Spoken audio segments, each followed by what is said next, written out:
Itinapon sa putikan ang aking dangal sa harap ng lahat. Habang si Rafael at si Bianca ay nagpapakasasa sa yaman, ako ay pinalayas sa gitna ng bagyo buntis duguan at walang natira. Ngunit hindi ako mamamatay sa dilim. Sa paggabay ng isang tapat na kaibigan ako ay muling isinilang upang bawiin ang aking trono.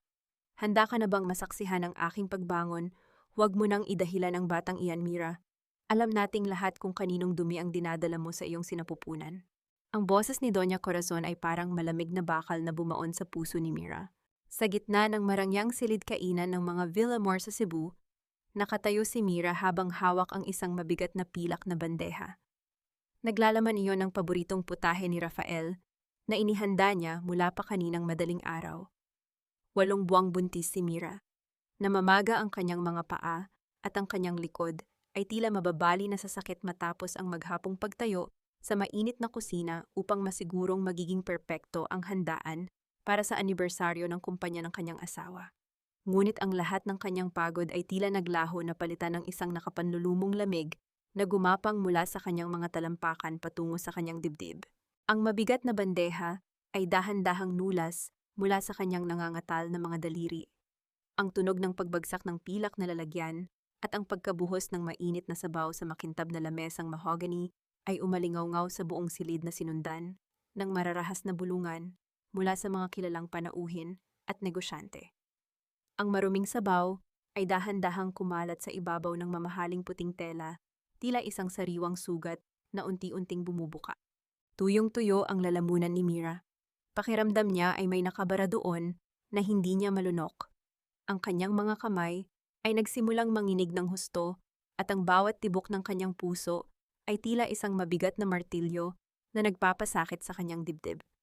Ang mga mukha ng mga taong nakapaligid sa kanya, mga taong madalas niyang asikasuhin at ngitian, ay biglang lumabo naging mga dambuhalang maskara ng panghuhusga at pagkasuklam. Saan nga ba nagkulang ang pag-ibig na ibinigay ko ng buong buo? Bumuntong hininga ng malalim si Doña Corazon, tumayo mula sa kanyang upuan at itinapon ang isang makapal na kayumangging sobre sa gitna ng lamesa. Basahin mo iyan, Rafael. Tingnan mo kung paano ka ginagawang tanga ng babaeng pinulot natin sa kalsada at binigyan ng pangalan. Ang saad ng matandang babae, ang kanyang boses, ay puno ng puot at walang bahid ng pag-aalinlangan. Nanginginig ang mga kamay ni Rafael habang binubuksan ang sobre. Inilabas niya ang mga dokumento at mga larawan sa loob nito. Ang kanyang mukha na kanina lang ay masaya dahil sa tagumpay ng kumpanya ay unti-unting naging maputla bago tuluyang nag-init sa galit. Ano ito, Mira? Ang tanong ni Rafael, ang kanyang boses ay gumaralgal habang ipinapakita ang mga larawan. Magpaliwanag ka sa akin. Ano itong mga larawang magkasama kayo ni Juanito sa isang madilim na silid? At bakit may mga transaksyon ng pera mula sa account ng Chungka patungo sa personal na bangko ng Draper na yan? Huminga ng malalim si Mira, pilit na hinahanap ang kanyang boses sa gitna ng matinding takot. Rafael, pakinggan mo ako pakiusap. Hindi totoo ang iniisip mo. Noong araw na kinuha ang larawang iyan, halos mahimatay ako dahil sa lagnat habang nagbibilang ng mga kahon sa bodega. Tinulungan lang ako ni Juanito na makaupo. At ang mga transaction, wala akong alam sa mga iyan, ikaw ang nagpapasok ng mga ulat sa pananalapi. Hindi ako nagagalaw ng pera kundi para sa mga manggagawa. Oh please, Mira, huwag mo nang gamitin ang pagiging buntis mo para magsinungaling. Sumabat si Bianca Laurel na nakatayo sa tabi ni Rafael. Ang kanyang mukha ay nagpapakita ng pekeng lungkot, ngunit ang kanyang mga mata ay nagniningning sa tagumpay. I trusted you, Mira. Noong sinabi mong gusto mong tumulong sa accounting, akala ko talaga ay para sa kumpanya. Pero paano mo nagawang magnakaw sa asawa mo para lang ibigay sa ibang lalaki? At ang bata, oh my God. Rafael, paano kung hindi talaga sa iyo ang batang dinadala niya? Huwag mong bastusin ang anak ko, Bianca. Ang sigaw ni Mira, ang kanyang boses, ay sa wakas ay pumalagbinuhat ng matinding pagmamahal ng isang ina. Maaari ninyo akong tawaging magnanakaw, ngunit huwag ninyong dudungisan ang dangal ng anak ko. Dangal, bapuntatsa. Tumawa ng maasim si Doña Corazon, isang tunog na walang kaunting habag. May dangal ba ang isang babaeng galing sa wala na pumasok sa pamilyang ito para lamang ubusin ang aming yaman, Rafael? Sapat na ang mga ebidensya. Ang Draper mismo ay umamin na sa akin bago siya umalis ng Cebu. Sinabi niyang matagal na kayong may relasyon. At ang batang iyan isang malaking kahihiyan sa pangalang Villamor. Tumingin si Mira kay Rafael, ang kanyang mga mata ay puno ng pagsusumamo. Rafael, kilala mo ako. 4 na taon tayong magkasama bilang mag-asawa. Isinakripisyo ko ang lahat para sa iyo. Ibinenta ko ang mga alahas ng aking ina para lang iligtas ang negosyo mo noong malapit na tayong mabaon sa utang. Naniniwala ka ba talaga sa mga pirasong papel na ito kaysa sa akin? Umiwas ng tingin si Rafael. Ang kanyang balikat ay bumagsak ngunit ang kanyang mukha ay nanatiling matigas nilamon ng pride sa harap ng kanyang mga kasosyo sa negosyo na tahimik na nanonood. Hindi ko na alam kung sino ka, Mira. Ang malamig na sabi ni Rafael, ang bawat salita ay parang kutsilyong dahan-dahang sumasaksak sa dibdib ng kanyang asawa. Napakalaki ng tiwala ko sa iyo pero ginawa mo akong katawa-tawa sa harap ng buong Cebu. Ang akala ko ay nakatagpo ako ng isang mabuting asawa, ngunit isa ka palang ahas na nagpapakain sa sarili mong pagnanasa gamit ang pawis ko. Rafael, hindi. Ang tanging nasabi ni Mira habang ang mga luha ay sa wakas ay pumatak sa kanyang mga pisngi. Umalis ka na sa bahay na ito, ang deklara ni Rafael. Ang kanyang boses ay walang emosyon, parang isang banyaga na nagpapasya sa kapalaran ng isang estranghero. Hindi ko kailangan ng isang magnanakaw at taksil sa buhay ko. At ang batang iyan, huwag mo nang isipin na bibigyan ko iyan ng kahit isang sentimo. Hindi ko anak ang bunga ng kataksilan mo. Rafael, si Mateo, ang anak mo. Pakiusap. Lumapit si Mira at hinawakan ang braso ng asawa, ngunit marahas siyang itinulak nito. Dahil sa bigat ng kanyang katawan, nawalan siya ng balanse at napaupo sa sahig. Isang matalim na sakit ang gumuhit sa kanyang puson na nagpasinghap sa kanya sa matinding kirot. Ilabas ang mga gamit ng babaeng iyan. Ang utos ni Doña Corazon sa mga katulong na nakatayo sa gilid. At siguraduhing hindi siya makakapagdala ng kahit anong pag-aari ng mga Villamor. Makalipas ang ilang minuto, ang lumang maleta ni Mira na naglalaman lamang ng ilang piraso ng kanyang mga damit bago siya ikasal ay itinapon sa basang kalsada sa labas ng tarangkahan ng mansyon. Bumubuhos ang napakalakas na ulan. Ang langit ng Cebu ay natatakpan ng madidilim na ulap at ang bawat patak ng tubig ay tila may kasamang lamig na sumisipsip sa natitirang init ng katawan ni Mira. Nakaluhod siya sa putikan yakap ang kanyang malaking tiyan habang ang ulan ay patuloy na humahampas sa kanyang likod. Ang marangyang tarangkahan ng mga Villamor ay dahan-dahang isinara sa kanyang harap na nag-iwan ng isang malalim na tunog ng pagtatapos. Sa loob ng malaking bahay, ang mga ilaw ay nanatiling maliwanag at ang tawa ng mga tao ay muling narinig, tila walang nangyaring trahedya. Mag-isa si Mira sa dilim. Walang pera, walang telepono at walang matuluyan. Ang tanging hawak niya sa kanyang nanginginig na kamay ay ang basa at halos mapunit ng larawan ng ultrasound ng kanyang anak. Ang tanging dahilan kung bakit nananatiling tumitibok ang kanyang puso sa gitna ng matinding pighati. Lumingon siya sa huling pagkakataon sa mansyon na minsan niyang tinawag na tahanan. Ang kanyang mga labi ay nanginginig sa lamig, ngunit sa kabila ng sakit may isang bagong lakas na nagsisimulang mabuo sa kanyang kalooban. Lalaban ako, Mateo. Ang bulong niya sa gitna ng ugong ng hangin at ulan. Para sa iyo, hindi ako susuko. Saan nga ba dadalhin ng bagyong ito ang isang inang walang ibang sandata kundi ang pag-ibig sa kanyang anak? Ang gabi sa terminal ng bus ay walang kasing lamig. Nakaupo si Mira sa isang lumang bangkong kahoy, yakap ang kanyang sarili, habang ang hangin ay nagdadala ng amoy ng krudo at basang semento. Sa loob ng kanyang bulsa, ang kanyang mga daliri ay dahan-dahang nagbibilang ng ilang pirasong barya, ang tanging natira matapos niyang ibayad ang halos lahat ng kanyang pera para sa tiket patungong Maynila. Aalis na ang huling biyahe. Sumakay ka na kung ayaw mong iwanan dito. Ang sigaw ng konduktor habang inaayos ang mga bagahe sa likod ng bus. Huminga ng malalim si Mira, pinilit na tumayo sa kabila ng matinding pananakit ng kanyang balakang. Oo po, susunod na po. Ang mahina niyang sagot. Bawat hakbang patungo sa pintuan ng bus ay tila isang parusa. Ang kanyang 8 buwang tiyan ay mabigat at ang bawat ugong ng makina ng bus ay tila sumasabay sa pintig ng sakit sa kanyang puson. Habang dahan-dahang umaandar ang bus palayo sa Cebu, nakatingin si Mira sa bintana. Ang mga ilaw ng lungsod na minsan niyang binuhat ang pangarap ay dahan-dahang naglaho sa dilim. Saan ako pupunta? Sino ang tatanggap sa isang inang walang kahit na ano kundi ang kanyang sugatang puso. Pagkalipas ng mahabang oras ng paglalakbay, narating ni Mira ang maingay at magulong mga kalye ng Tondo, Maynila. Bumubuhos pa rin ang ulan, bagaman hindi na kasing lakas ng bagyo sa Cebu. Bitbit ang kanyang lumang maleta. Nabasa na rin ng ulan, naglakad si Mira sa makitid na eskinita. Ang amoy ng nabububok na basura at pasang lupa ay humalo sa hangin. Pagod, gutom at uhaw ang kanyang katawan ay sumasuko na. Sa unahan, nakita niya ang isang maliit na karenderiya na may natatanging dilaw na ilaw. Ang amoy ng bagong lutong sinigang at piniritong bawang ay dahan-dahang gumapang sa kanyang pang-amoy na nagpadama sa kanya ng matinding panghihina. Ang kanyang paningin ay nagsimulang magbago, naging mga patak ng kulay na walang hugis. Ang kanyang mga tuhod ay nanginig at bago pa man niya marating ang tapat ng tindahan, dahan-dahang bumagsak ang kanyang katawan sa malamig at maputik na semento.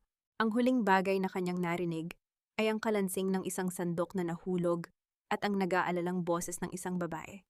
Nang muling idilat ni Mira ang kanyang mga mata, hindi na ulan ang kanyang nakikita kundi isang kisame na gawa sa lumang yero at kahoy. Nakahiga siya sa isang maliit na papag na may malinis na sapin. Ang hangin ay amoy singaw ng kumukulong sabaw at banilya. Salamat sa Diyos, gising ka na, Ija. Isang matandang babae na may suot na kupas na duster ang lumapit sa kanya, may hawak na mangkok ng mainit na lugaw. Huwag kang biglang babangon, baka mahilo ka ulit. Nasaan po ako? Ang tanong ni Mira agad na hinawakan ang kanyang tiyan. Ang anak ko, ligtas ba ang anak ko? Ligtas ang bata, huwag kang mag-alala. Ngumiti ang matandang babae, isang ngiti na may dalang init na matagal nang hindi nararamdaman ni Mira. Ako si Isabel, ngunit maaari mo akong tawaging Nanay Isabel. Dito ka sa likod ng karenderiya ko nakahiga. Nakita ka naming nakahandusay sa labas kanina. Gutom at pagod ang pumatay sa katawan mo. Inabot ni Nanay Isabel ang mangkok ng lugaw. Kumain ka muna, kailangan mo ng lakas para sa bata. Habang dahan-dahang sumusubo ng mainit na pagkain, hindi mapigilan ni Mira ang pag-agos ng kanyang mga luha. Ang bawat subo ay tila nagpapabalik sa kanya sa katotohanan na siya ay buhay pa, na may tao pa palang handang tumulong sa kanya nang walang hinihinging kapalit. Inilabas ni Nanay Isabel ang isang punit ngunit napakabango at malinis na panyo mula sa kanyang bulsa. Dahan-dahang pinunasan ng matandang babae ang basang pisngi ni Mira. Ang amoy ng panyong iyon, amoy ng simpleng sabong panlaba, at init ng araw ay biglang nagpaalala kay Mira sa kanyang yumaong ina na nag-alaga sa kanya noong bata pa siya. Tahana, Ija, ang mahinahong sabi ni Nanay Isabel. Ano man ang pinagdaraanan mo, may dahilan kung bakit ka dinala ng tadhana dito sa akin. Walang ina na pababayaan ng may kapal. Salamat po, Nanay. Ang tanging naisagot ni Mira habang yakap ang mangkok na tila ba ito ang kanyang huling kaligtasan. Upang matulungan si Mira na mag-ayos, kinuha ni Nanay Isabel ang kanyang basang maleta upang patuyuin ang mga damit sa loob nito. Habang dahan-dahang inilalabas ang mga lumang kasuotan, isang basang sobre ang nahulog mula sa isang nakatagong bulsa ng maleta. Ang sobre ay luma na may ukit ng isang pangalan na nakasulat sa kupas na tinta, Leandro Alcantara, Iloilo. Napakunot no si Mira habang nakatingin sa sobre. Sulat ito para kay nanay. Sino kaya si Leandro Alcantara? Ang bulong niya sa sarili. Naalala niyang laging itinatago ng kanyang ina ang sobreng ito sa ilalim ng kanilang unan, ngunit hindi kailanman ipinaliwanag sa kanya kung ano ang laman nito bago ito pumanaw. May problema ba, Ija? Ang tanong ni Nanay Isabel mula sa kusina. Wala po, Nanay. Isang lumang alaala lang po. Ang sagot ni Mira habang dahan-dahang inilalagay ang sulat sa ilalim ng kanyang bagong higaan. Ngunit ang kapayapaan ng gabing iyon ay mabilis na napunit. Sa kalagitnaan ng gabi, nang ang buong Tondo ay natutulog na sa ilalim ng malamig na hangin, biglang nagising si Mira dahil sa isang matalim at tila pumipilas na sakit sa kanyang puson. Ang sakit ay mabilis na kumalat sa kanyang buong balakang na naging sanhi upang mapakapit siya ng mahigpit sa gilid ng papag. Naramdaman niya ang isang mainit na likido na dahan-dahang dinaloy sa kanyang mga hita. Ang kanyang panubigan ay pumutok na. Nanay Isabel, ang sigaw ni Mira, ang kanyang boses ay puno ng matinding takot at pighati. Nanay Isabel, tulong po. Ang tiyan ko, manganganak na po yata ako. Ang sakit ay muling humampas mas matindi at mas mabilis kaysa kanina. 8 buwan pa lamang ang bata sa kanyang sinapupunan, ngunit ang kanyang katawan ay nagpapasya na oras na upang harapin ng kanyang anak ang mundong ito. Mabilis na pumasok si Nanay Isabel sa maliit na silid bitbit, ang isang tulyasin ng mainit na tubig at ilang pirasong malinis na tela. Ang kanyang mukha ay bakas ng matinding pag-aalala, ngunit pinilit niyang panatilihing kalmado ang kanyang boses upang hindi lalong matakot si Mira. Huminga ka ng malalim, Mira. Huwag kang matatakot, nandito ako, ang sabi ni Nanay Isabel habang hinahawakan ang malamig at basang-basa sa pawis na kamay ni Mira. Marta, Marta, bilisan mo ang pagpasok. Isang matandang babae na may bitbit na maliit na bag ng mga tradisyonal na gamot ang mabilis na pumasok. Siya si Alsing Marta, ang kilalang hilot sa komunidad ng Tondo. Tiningnan niya ang kalagayan ni Mira at agad na napailing. Diyos ko, Isabel, hindi pa niya oras. 8 buwan pa lang ito. Ang bulong ni Alsing Marta sapat na upang marinig ni Mira. At masama pa ang lagay ng panahon sa labas. Walang kuryente, bahana ang kalsada. Paano natin siya dadalhin sa ospital? Nang marinig iyon, tila lalong sumikip ang dibdib ni Mira. Ang sakit sa kanyang puson ay muling humampas, mas matindi at mas mahaba. Aling Marta, pakiusap, iligtas ninyo ang anak ko. Kahit ako na lang ang mamatay, huwag lang ang anak ko. Ang pagsusumamo ni Mira ang kanyang boses ay halos pabulong na lamang dahil sa matinding panghihina. Huwag mong sabihin yan, Mira. Ang mariing saway ni Nanay Isabel habang pinupunasan ang pawis sa noo ng dalaga. Kakayanin mo ito. Mabubuhay kayong dalawa. Isipin mo, ang anak mo, kailangan kanya. Sa labas ng maliit na silid, ang tunog ng malalakas na patak ng ulan sa bubong na yero ay tila isang walang katapusang hiyaw. Biglang namatay ang nag-iisang bumbilya sa kisame. Ang buong silid ay nilamon ng kabuuang dilim. Namatay ang kuryente, ang sigaw ni Alsing Marta sa gitna ng dilim. Isabel, kailangan natin ng liwanag. Hindi ko makikita ang ginagawa ko. Ngunit bago pa man makasagot si Nanay Isabel, narinig ang mahinang katok sa pinto. Sa likod ng karinderya, isang boses ng lalaki ang narinig sa kabila ng ingay ng ulan. Aling Isabel, nandito po kami. May dala kaming mga kandila at gasera. Kinilalang boses ni Mang Tomas, ang kapitbahay na nagbebenta ng dyaryo sa kanto. Nang buksan ni Nanay Isabel ang pinto, pumasok si Mang Tomas kasama si Aling Nena na may dalang mga tuyong kumot at malinis na tubig na nakalagay sa malalaking timba. Ang tradisyon ng bayanihan ay dahan-dahang nagbigay ng init sa madilim at malamig na silid. Ang bawat kandila ay sinindihan na nagbigay ng isang malambot at madilaw na liwanag na sumayaw sa mga dingding. Salamat, Tomas. Salamat, Nena. Ang naiiyak na pasalamat ni Nanay Isabel. Walang anuman, Aling Isabel, magkakapit bahay tayo rito.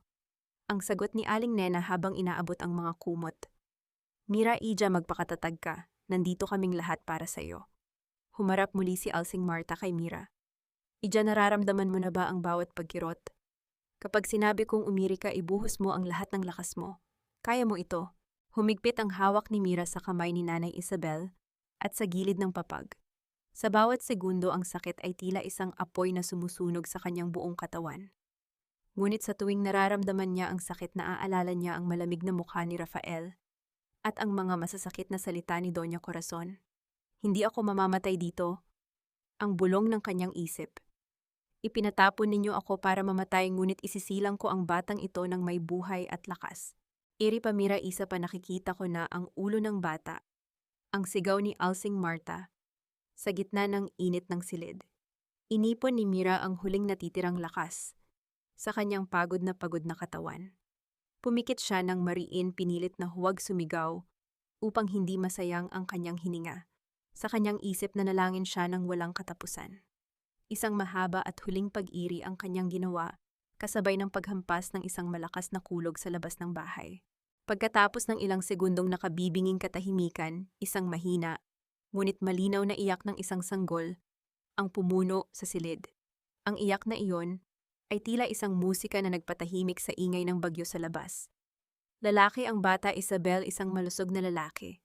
Ang masayang sigaw ni Alsing Marta habang dahan-dahang nililinis ang sanggol gamit ang maligamgam na tubig. Nang ilagay ni Nanay Isabel ang maliit at mainit na sanggol sa ibabaw ng dibdib ni Mira, Hindi mapigilan ng bagong ina ang mapaluhan ng husto. Ang lahat ng sakit, ang lahat ng kahihiyang kanyang pinagdaanan sa Cebu ay tila natunaw sa sandaling maramdaman niya ang balat ng kanyang anak sa kanyang sariling balat.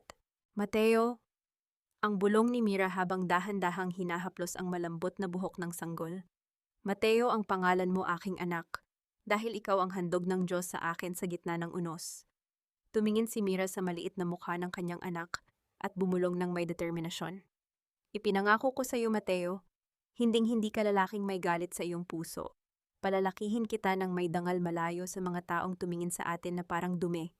Tayong dalawa lang anak, kakayanin natin. Habang ang lahat sa loob ng silid ay nagdiriwang sa labas ng karenderiya, sa ilalim ng madilim na kanto, isang lalaking nakakapote at may suot na sombrero ang nakatayo sa ilalim ng ulan.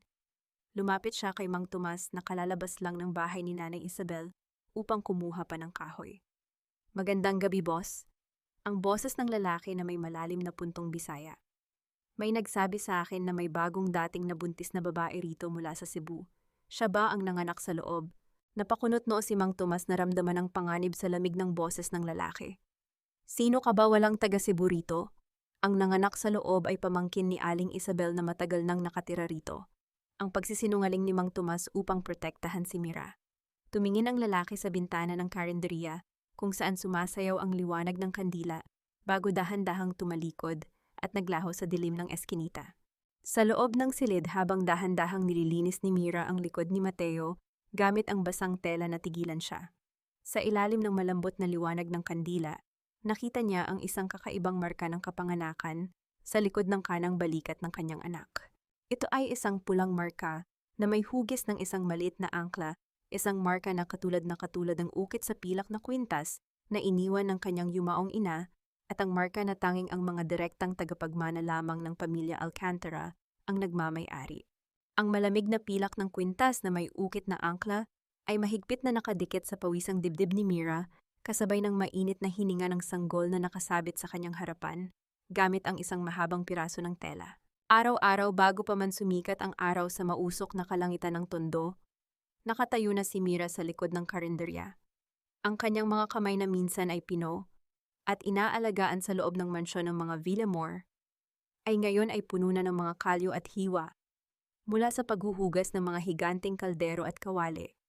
Ang init na nagmumula sa nagbabagang uling ay tumutupok sa kanyang balat, ngunit ang bawat patak ng kanyang pawis ay iniaalay niya sa mahimbing na natutulog na si Mateo.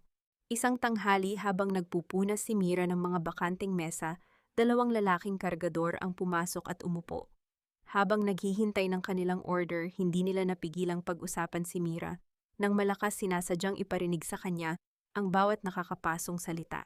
Sayang talaga ang ganda ng babaeng iyan, ano makinis, mukhang may pinag-aralan, pero heto at may bitbit na anak. Siguro iniwan ng asawa dahil walang kwenta, o baka naman siya ang kabit na itinapon ng magsawa ang lalaki. Ang mapanghusgang sabi ng isa na sinundan ng nakakainsultong tawa ng kanyang kasama. Napatigil si Mira sa pagpupunas. Ang kanyang lalamunan ay tila tinakasan ng laway. Sa kanyang isip muling naglaro ang boses ni Doña Corazon na tinatawag siyang basura. Ngunit hindi na siya ang dating Mira na nakaluhod sa putikan sa Cebu. Dahan-dahan siyang lumapit sa mesa ng dalawang lalaki, ang kanyang likod ay tuwid na tuwid, at ang kanyang mga mata ay nag-aapoy sa tahimik na dignidad. Inilapag niya ang dalawang mangkok ng mainit na sabaw sa harap nila nang walang anumang panginginig sa kanyang mga kamay.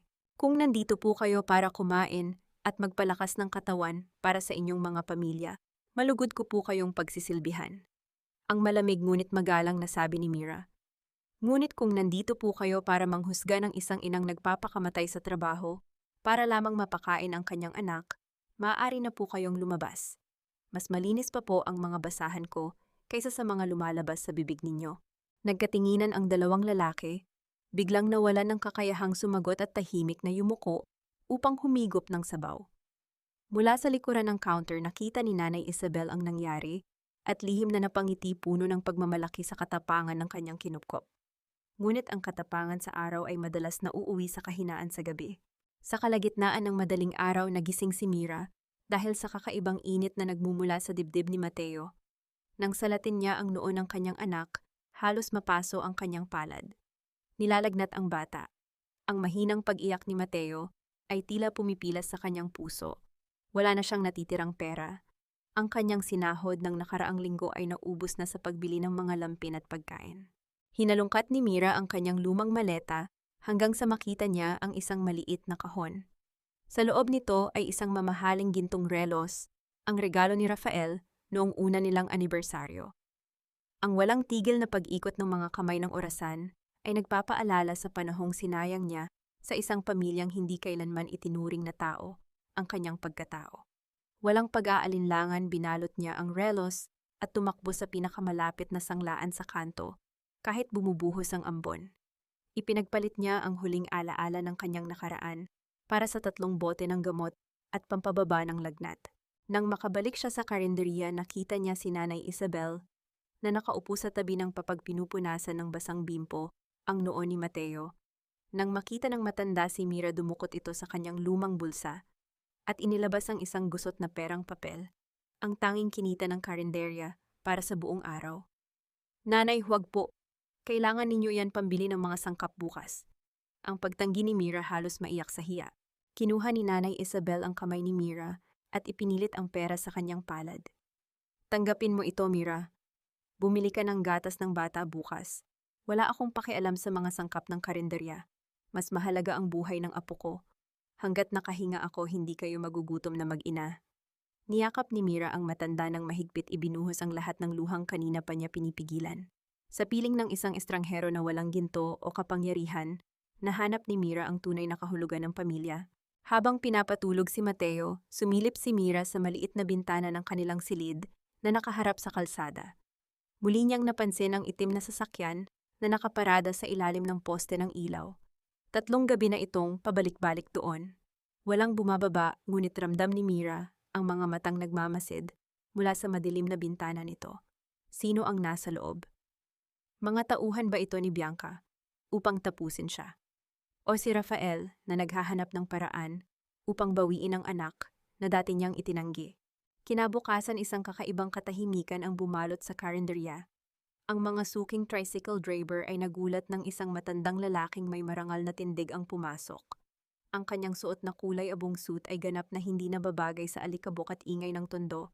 Ang mabibigat na yabag ng kanyang mamahaling sapatos na gawa sa balat ay umaling-awngaw sa sementong sahig na tila naguutos sa hangin na huminto sa pag-ihip. Huminto ang matandang lalaki sa tapat ni Mira, na kasalukuyang nagpupunas ng lamesa. Tinitigan niya ang mukha ng dalaga pababa sa pilak na kwintas na suot nito. Ikaw ba si Mira Santos Villamor? Ang tanong ng matandang lalaki, ang kanyang boses ay malalim at puno ng paggalang. Tumaas ang noo ni Mira, pilit itinatago ang kaba sa kanyang dibdib. Wala na pong Villamor sa pangalan ko. Mira Santos na lamang po. Ano po ang kailangan nila? Dahan-dahang hinubad ng matandang lalaki ang kanyang sombrero. Kung gayon, Mira Santos, ako si Abogado Dalisay. Matagal na kitang hinahanap, Binibini Alcantara. Hinihintay na kayo ng inyong lolo. Ang bawat hakbang pabalik sa silid ay tila naglutang para kay Mira. Hawak-hawak niya ang kanyang anak habang sa likuran niya ay nakasunod ang matandang si Abogado Dalisay. Sa labas sa pamilya Villamor sa Cebu, ang oras ay hindi naging mabait. Ang mga araw ay dumaan na tila sumisira sa mga haligi ng mansyon ng mga Villamor. Sa tanggapan ng Cebu-Hungka, ang hangin ay mabigat at puno ng tensyon. Ang mga manggagawa na dati-rate ay laging may ngiti kapag nakikita si Mira ngayon, ay may mga galit na mukha naka-cross-arm habang nag-aabang sa labas ng pintuan. Ang ingay ng kanilang reklamo ay umaabot hanggang sa loob ng tanggapan. Hindi na tama ito, Sir Rafael.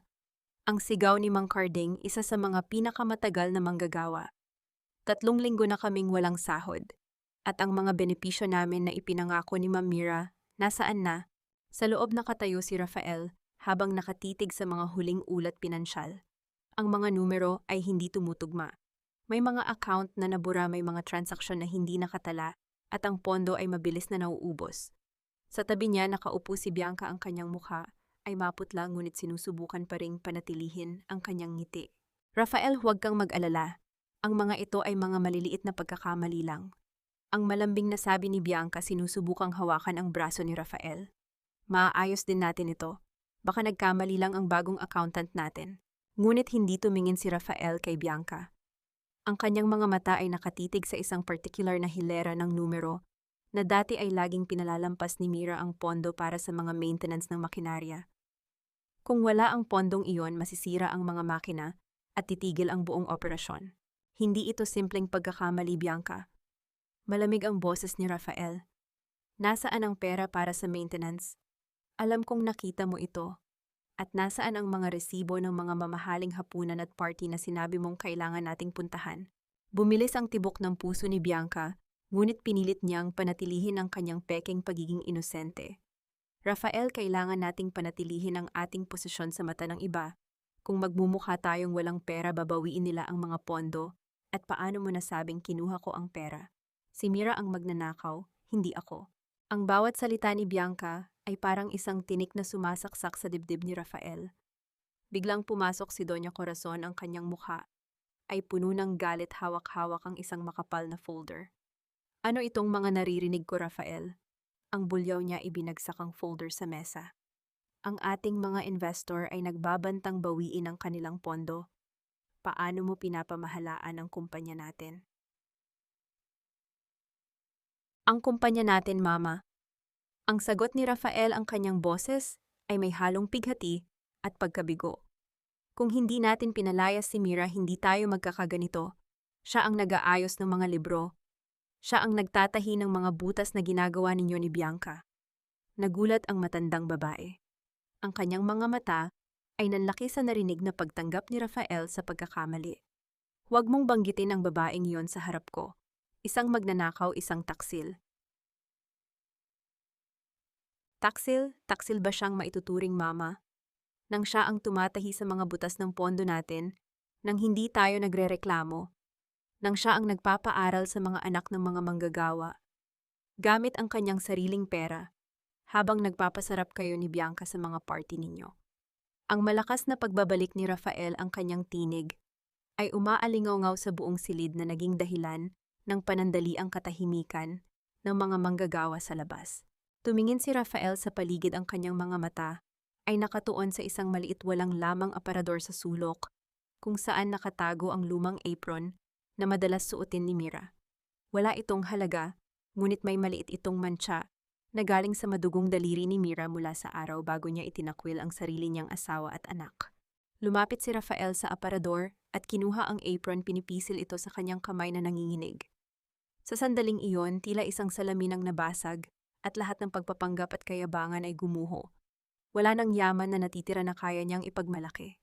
Wala nang Mira na handang tanggapin ang kanyang pagkukulang.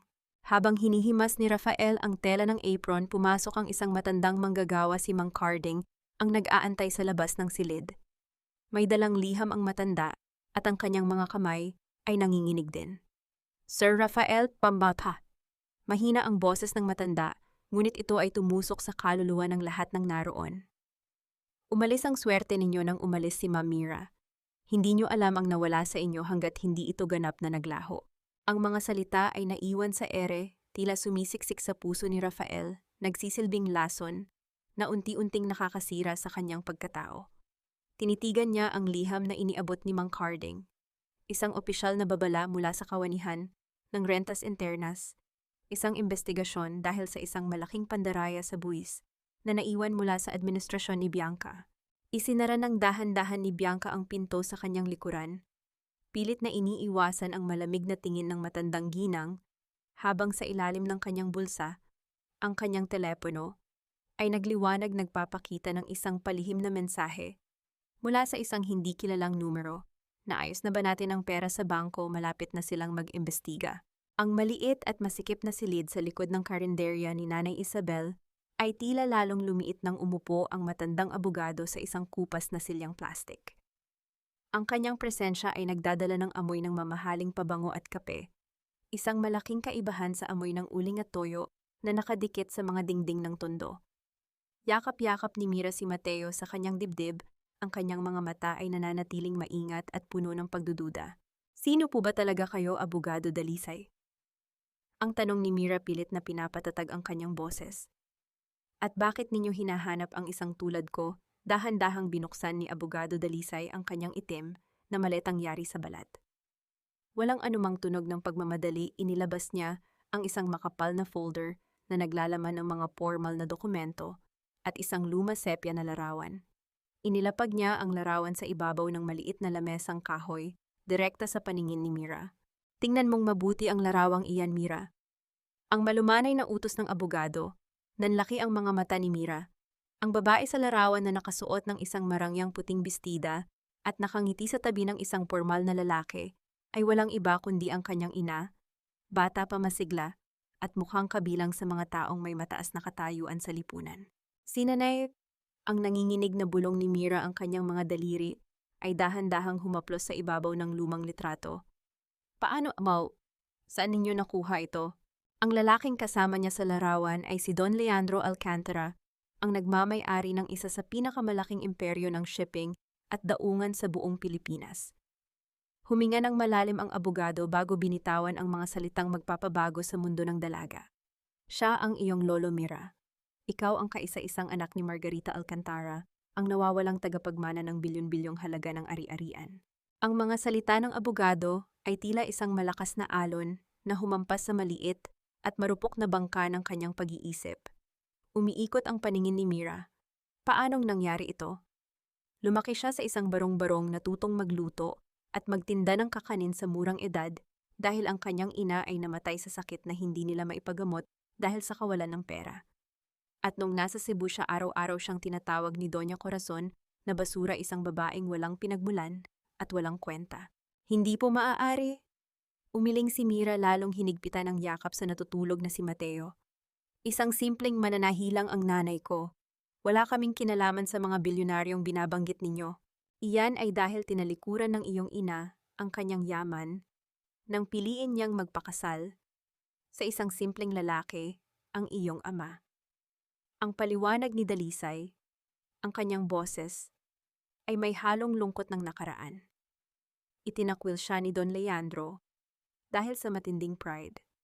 Ngunit nang tumanda ang iyong lolo at maramdaman ang papalapit na kamatayan, inubos niya ang huling 10 taon ng kanyang buhay sa paghahanap sa inyong mag-ina. Namatay siyang puno ng pagsisisi, Mira. Ipinangako ko sa kanyang huling hininga na hahanapin kita at ibibigay ang nararapat sa iyo. Mula sa kailaliman ng kanyang maleta, may inilabas muli ang abogado. Hindi ito tseke at hindi rin titulo ng lupa. Ito ay isang maliit na laruang kabayo na gawa sa inukit na kahoy. Ito ay ginawa mismo ng iyong lolo noong malaman niyang ipinagbubuntis ka ng iyong ina. Inabot ng abogado ang laruan kay Mira. Hindi niya kailanman nayakap ang kanyang apo, kaya't ginawa niya ito sa pag-asang balang araw may maiiwan siyang alaala na gawa ng sarili niyang mga kamay. Nang hawakan ni Mira ang kahoy na laruan, isang mainit na luha ang tumulo mula sa kanyang mga mata at pumatak sa ibabaw ng larawan ng kanyang ina. Sa likod ng malamig na pangalan ng isang bilyonaryo, may isang lolo na nagmahal at nagsisi. Ngunit ang takot ay mabilis na nangibabaw sa kanyang puso. Tinitigan niya ang walang muwang na mukha ni Mateo. Naalala niya kung paano sinira ng pera at kapangyarihan ang pamilya Villamor, kung paano ginamit ni Bianca ang pera upang bilhin ang katapatan ng iba. Ayoko po ng yaman, abogado. Ang pinal na desisyon ni Mira, ibinabalik ang laruan sa ibabaw ng lamesa. Gusto ko lang ng tahimik na buhay para sa anak ko. Dito sa Tondo mahirap kami pero walang naguhusga, walang nananakit. Hindi ko kailangan ng bilyones kung kapalit naman nito ay ang kapayapaan ng anak ko. Napatango si Abogado Dalisay, tila naiintindihan ang pinanggagalingan ng dalaga. Ngunit may isang katanungan na biglang sumibol sa isip ni Mira. Sandali lang po. Kumunot ang noo ni Mira, tiningnan ng maigi ang matanda. Hindi ko kailanman ginamit ang apelidong Alcantara. At nang isangla ko ang relos ng asawa ko, Mira Santos lang ang inilagay ko. Paano ninyo ako nahanap sa gitna ng milyon-milyong tao sa Maynila? Isang tipid na ngiti ang sumilay sa labi ng abogado. May mga matang nagbabantay sa lahat ng lugar, Mira. Ang lalaking nagtanong sa iyong mga kapitbahay noong gabing ipinanganak mo si Mateo, habang bumabagyo tauhan ko siya. Hinanap niya ang hugis ng angkla na minana mo sa iyong ina, ang parehong marka na nakita ng kumadrona sa balikat ng iyong anak. Biglang nakaramdam ng kaba si Mira. Kung nahanap siya ng abogado ng ganoon kabilis, sino pa kaya ang naghahanap sa kanya? Inilapag ni Abogado Dalisay ang isang huling dokumento, sa harapan ni Mira ang testamento ng pagmamana. Mula sa kanyang bulsa, kinuha niya ang isang makintab at gintong pluma at inalok ito sa dalaga. Maaari mong piliin ang tahimik na buhay, Mira, ngunit kailangan mong malaman ang totoo. Ang boses ng abogado ay biglang naging seryoso at malamig. Kung hindi mo kukunin ang posisyon mo, ang buong imperyo ng Alcantara ay mapupunta sa iyong tiyahin si Consuelo. At kilala ko ang babaeng iyon. Nang malaman niyang may posibilidad na buhay kasinimulan na niya ang paghahanap. Kung tatanggapin mo ito, hindi lang pera ang kukunin mo. Kukunin mo ang mga kaaway ng lolo mo. Handa silang pumatay, wag lang mapunta sa isang estranghero ang kumpanya. Tinitigan ni Mira ang gintong pluma. Naisip niya ang mga Villamor na nagtapon sa kanya sa putikan. Naisip niya si Tia Consuelo na maaaring dumating anumang oras upang bawiin ang kaligtasan ni Mateo. Dahan-dahang inabot ni Mira ang gintong pluma. Ang malamig na bakal nito ay tila nagpadala ng kuryente sa kanyang mga ugat, gumising sa isang natutulog na lakas sa kanyang pagkatao. Kung kailangan niyang maging isang reyna upang maprotektahan ang kanyang anak mula sa mga halimaw ng lipunan, handa siyang lumaban. Ang gabi bago ang kanyang tuluyang pag-alis sa Tondo, ay tila napakabigat para kay Mira. Habang ang buong eskinita ay nakabalot sa katahimikan, siya ay gising na gising. Nakaupo siya sa gilid ng papag, pinapanood ang mahimbing na pagtulog ni Mateo sa ilalim ng maliwanag na buwan na sumisilip sa siwang ng yero. Sa kusina narinig niya ang mahinang kaluskos ng mga pinggan. Pumasok si Mira at nakita si Nanay Isabel na nag-aayos ng mga lumang kaldero. Ang likod ay medyo nakuba na sa paglipas ng panahon. Nanay Isabel, ang mahinang tawag ni Mira. Lumingon ang matandang babae at ngumiti. Bakit gising ka pa, Ija? Kailangan mo ng sapat na tulog. Mahaba ang biyahe ninyo bukas papuntang Iloilo. Lumapit si Mira at niyakap ang matanda mula sa likuran. Ang init ng katawan ni Nanay Isabel ay nagpaalala sa kanya sa init ng sabaw na sumagip sa kanyang buhay noong gabing bumagsak siya sa labas ng karinderya. Ikinuwento ni Mira ang lahat, ang tungkol sa kanyang tunay na lolo, ang pamanang naghihintay, at ang napipintong paghaharap sa isang pamilyang handang pumatay para sa yaman. Sa halip na matakot o manghinayang na aalis ang dalaga, humarap si Nanay Isabel at hinawakan ang magkabilang pisngi ni Mira. Ang mga mata ng matanda ay kumislap dahil sa nagbabadyang luha ng tuwa. Sa wakas, Mira, ang nanginginig, ngunit masayang boses ni Nanay Isabel. Sa wakas ay makukuha mo na ang hustisyang matagal nang ipinagkait sa iyo. Huwag kang matakot sa yaman. Ang pera ay nagiging masama lamang sa kamay ng masamang tao. Ngunit sa puso ng isang ina na nakaranas ng matinding hirap, ang pera ay magiging isang malakas na kalasag. Ngunit iiwan ko po kayo, Nanay. Ang sagot ni Mira, ang boses ay nabasag. Kayo ang naging pamilya ko noong itinakwil ako ng mundo. Silly girl, tumawa ng mahina ang matanda habang pinupunasan ng luha ni Mira. Hindi mo ako iiwan. Ang mga alaalang binuo natin dito sa Tondo ay kasama mo kahit saan ka magpunta. At isa pa, hindi ba't ipinangako mo sa akin na babalikan mo ang mga batang nagugutom sa kalsada natin? Panghawakan mo ang pangakong iyon. Iyon ang magiging angkla mo upang hindi ka malunod sa karangyaan. Kinabukasan, ang isang makintab at itim na sasakyan ay huminto sa tapat ng karinderya na naging dahilan ng pagtataka at bulungan ng mga kapitbahay. Lumabas si Abogado Dalisay mula sa sasakyan, formal at handa. Bitbit ni Mira ang kanyang anak at ang lumang maleta na saksi sa lahat ng kanyang pagdurusa. Bago siya tuluyang umalis, nagpaalam si Mira kina Mang Tomas, Aling Nena, at sa matandang hilot na si Alsing Marta. Bawat isa ay nakatanggap ng mahigpit na yakap at pangako ng pagbabalik. Mag-iingat ka, Mira, yang habilin ni Nanay Isabel habang kinakarga sandali ang sanggol. Maging isang mabuting tao, Mateo. Huwag mong kakalimutan ang mga aral ng iyong ina. Umakyat si Mira sa loob ng sasakyan. Bago pa man isara ng driver ang pinto, palihim na inilagay ni Mira ang kanyang unang tseke, isang paunang halaga mula kay Abogado Dalisay, upang magamit sana pambili ng mga bagong damit sa ilalim ng lumang mangkok ng asukal sa mesa ng karinderya. Iyon ang kanyang paraan upang siguruhin na hindi na kailanman magugutom ang babaeng nagligtas sa buhay nilang mag-ina. Nagsimulang umandar ang makina. Dahan-dahang gumulong ang mga gulong ng sasakyan, nag-iwan ng manipis na alikabok sa hangin ng Tondo. Habang tinitingnan ni Mira ang pagliit ng karinderya, Mula sa likurang bintana, naramdaman niya ang magkahalong lungkot at tapang. Sa loob ng sasakyan, biglang tumunog ang telepono ni Abogado Dalisay. Tiningnan ng matanda ang caller ID at kumunot ang kanyang noo. Sinagot niya ang tawag at ang kanyang boses ay naging seryoso at malamig. Sigurado ba kayo? Ang tanong ni Dalisay sa kausap. Kung gayon dagdagan ang mga security sa Iloilo, may mga asong nakawala sa Cebu. Tumingin si Mira sa abogado na karamdam ng pagkabahala. May problema po ba? Wala kang dapat ipag-alala, Mira. Handa ang pamilya Alcantara na protektahan ang sarili nito. Ang kalmadong sagot ng abogado bagaman ang kanyang mga mata ay nanatiling nagmamasid sa kalsada. Nang lumingon si Mira sa kanyang kanan sa labas ng bintana ng sasakyan, habang sila ay lumiliko papasok sa highway, nahagip ng kanyang paningin ang isang lalaking nakatayo sa tabi ng poste ng ilaw. Nakamotorsiklo ito at may suot na itim na helmet. Ngunit ang nakaagaw ng pansin ni Mira ay ang lumang jacket na suot nito, isang asul na jacket na may maliit na logo ng syungka ng mga Villamor.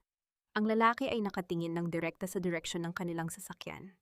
Isang matinding panginginig ang gumapang sa gulugod ni Mira. Ang mga alaala ng ulan ng putik at ng boses ni Rafael ay tila bumalik upang habulin siya. Kung nakarating ang mga tauhan ng Villamor sa Maynila, iisa lamang ang ibig sabihin nito, alam nilang buhay ang bata. At may naguutos upang tuluyang burahin ang anumang banta sa pagmamay-ari ng mga yaman sa Cebu. Isang hamak na tagahugas ng plato mula sa Tondo ang magpapatakbo ng ating imperyo. Huwag mong insultuhin ang alaala ni Don Leandro Attorney Dalisay. Ang matalas na tinig ni Tia Consuelo ay tumama sa mga dingding ng marangyang mansyon sa Iloilo, tila isang kidlat na nagpayanig sa bawat antigong gamit sa loob ng silid. Nakatayo si Mira sa gitna ng malawak na bulwagan, suot ang kanyang pinakamalinis na duster na binili niya pa sa palengke ng Tondo. Sa kanyang mga bisig mahimbing na natutulog si Mateo, walang kamalay-malay sa bagyong muling namumuo sa paligid ng kanyang ina. Ang mansyon ng mga Alcantara ay isang palasyo ng salamin at ginto malamig matayog at puno ng mga aninong nagmamasid. Ang bawat hakbang ni Mira sa makintab na marmol ay tila isang pagsalakay sa isang mundong hindi kailanman itinuring na kanya. Siya ang kaisa-isang apo ni Don Leandro Consuelo. Ang dugo ni Margarita ay nananalatay sa kanyang mga ugat at iyon ang tanging katotohanang kinikilala ng batas. Ang matatag na sagot ni Attorney Dalisay habang dahan-dahang inilalapag ang mga dokumento sa lamesang gawa sa ivory. Humarap si Tia Consuelo kay Mira. Ang kanyang mga mata ay nagniningning sa puot at ang kanyang mga labi ay nakakurba sa isang mapang-aping ngiti. Lumapit siya nang dahan-dahan ang amoy ng kanyang mamahaling pabango ay sapat na upang mahilo ang sinumang hindi sanay sa karangyaan. Tingnan mo ang sarili mo, Mira, ang sabi ni Consuelo habang tinitingnan ang dalaga mula ulo hanggang paa. Amoy uling ka pa rin, ang balat mo ay magaspang at ang mga kuko mo ay may bakas pa ng dumi ng Maynila. Akala mo ba dahil lang sa piraso ng papel na iyan ay magiging kauri ka na namin, isa kang basura na pilit na isinisiksik sa isang gintong lalagyan? Naramdaman ni Mira ang pamilyar na panunuyo ng kanyang lalamunan. Ang bawat salita ni Consuelo ay tila isang pag-ulit sa mga sipayo na naranasan niya sa Cebu.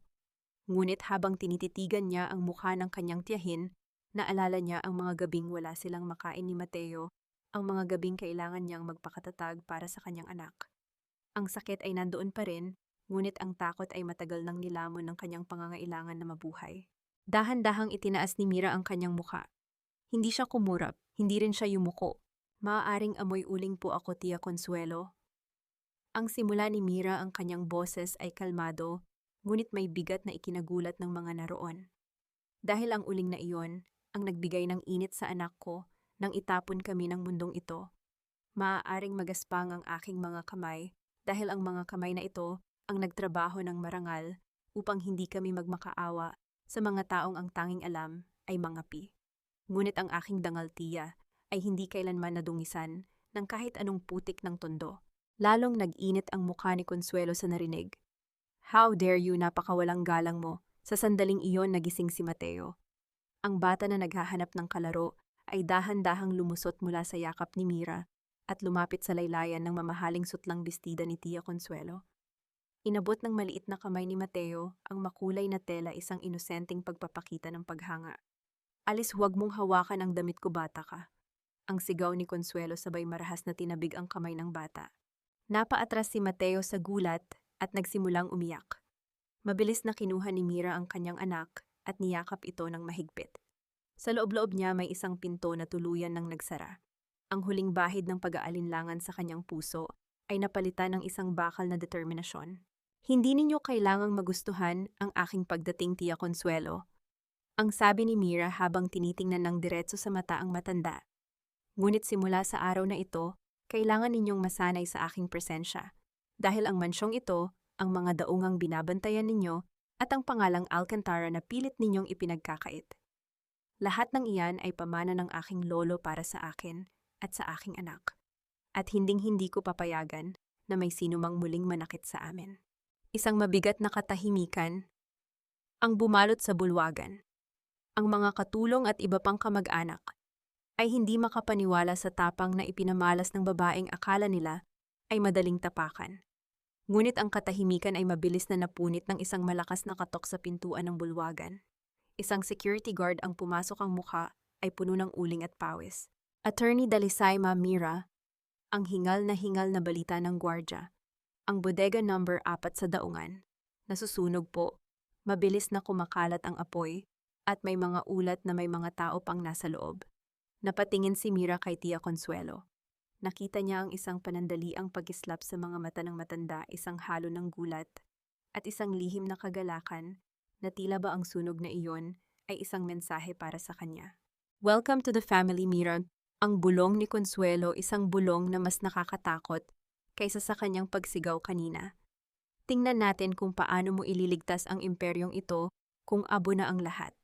Napatakbo si Mira sa bintana at nakita ang makapal at itim na usok na pumapaitaas sa kalangitan ng Iloilo. Ang apoy ay tila isang higanteng halimaw na nagbabadyang lamunin ang kanyang bagong simula. Sino ang may gawa nito? Isang aksidente ba ito? O ang unang hakbang ng isang digmaang hindi niya inaakalang kailangan niyang harapin sa kanyang unang gabi bilang isang Alcantara? Ang akala mo ba ay sapat na ang dugo para maging pinuno ng imperyong ito? Ang pagpapatakbo ng daungan ay hindi parang paghuhugas ng pinggan sa Tondo, Mira. Dito ang bawat pagkakamali ay nangangahulugan ng milyon-milyong pagkalugi. Ang boses ni Tia Consuelo ay kasing lamig ng hanging nanggagaling sa aircon ng boardroom sa loob ng Alcantara Ports. Sa labas ang usok mula sa nasunog na bodega ay dahan-dahang napapawi, ngunit ang amoy ng sunog na kahoy at goma ay tila nakadikit pa rin sa balat ni Mira. Nakatayo si Mira sa harap ng mahabang lamesang gawa. Sa tinitiis ang hapdi ng kanyang mga palad na nagkaroon ng paltos matapos siyang tumulong sa pag-abot ng mga timba ng tubig kagabi. Sa kanyang tabi si Attorney Dalisay ay tahimik na nagmamasid, ang kanyang mukha ay puno ng pag-aalala. Ito ang hamon ko sa iyo, Mira. Itinulak ni Consuelo ang isang makapal na dokumento sa gitna ng lamesa. Ang Port of Dumangas, 5 taon na itong nalulugi. Ang mga kagamitan ay bulok na, ang mga manggagawa ay tamad, at ang mga kliyente ay isa-isang lumilipat sa ibang kumpanya. Bibigyan kita ng 6 na buwan. Kung maibabalik mo sa tamang kita ang daungang iyon, kikilalanin ko ang karapatan mo sa pamana. Ngunit kung mabigo ka, kailangang pirmahan mo ang waiver na ito at tuluyan ng lumayo sa pamilya Alcantara. Masyadong mabigat ang hamong iyan, Consuelo. Ang giit ni Attorney Dalisay. Walang sino man ang nakapagbangon sa dumangas sa loob ng 5 taon. Paano mo aasahan na magagawa iyon ng isang baguhan sa loob lang ng 6 na buwan? Tumingin si Mira sa dokumento at pagkatapos ay kay Consuelo. Nakita niya ang mapanuyang ngiti sa mga labi ng kanyang tiyahin. Alam niyang ito ay isang bitag, isang paraan upang legal siyang mapatalsik at magmukhang walang kakayahan. Ngunit habang tinititigan niya ang piraso ng papel, naalala niya ang mga araw sa Cebu. Naalala niya kung paano niya lihim na inayos ang mga gusot na iniwan ni Rafael sa Tionca. Tinatanggap ko ang hamon, ang matatag na sabi ni Mira. Mira, mag-isip ka muna. Ang babala ng abogado. Nakapag-isip na po ako, Attorney Dalisay. Humarap si Mira sa abogado, ang kanyang mga mata ay nagniningning sa determinasyon. Gusto po nilang patunayan na isa lamang akong basura mula sa Tondo. At gagawin ko pong tuntungan ang basurang iyon upang maabot ang tagumpay na hindi nila inaakalang kaya kong gawin. Para ito sa kinabukasan ni Mateo. Kinabukasan, narating ni Mira ang Port of Dumangas.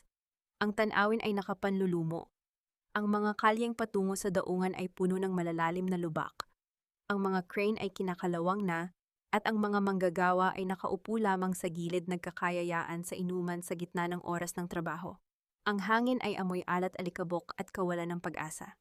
Sa kanyang unang araw, sinubukan ni Mira na magpatawag ng pulong.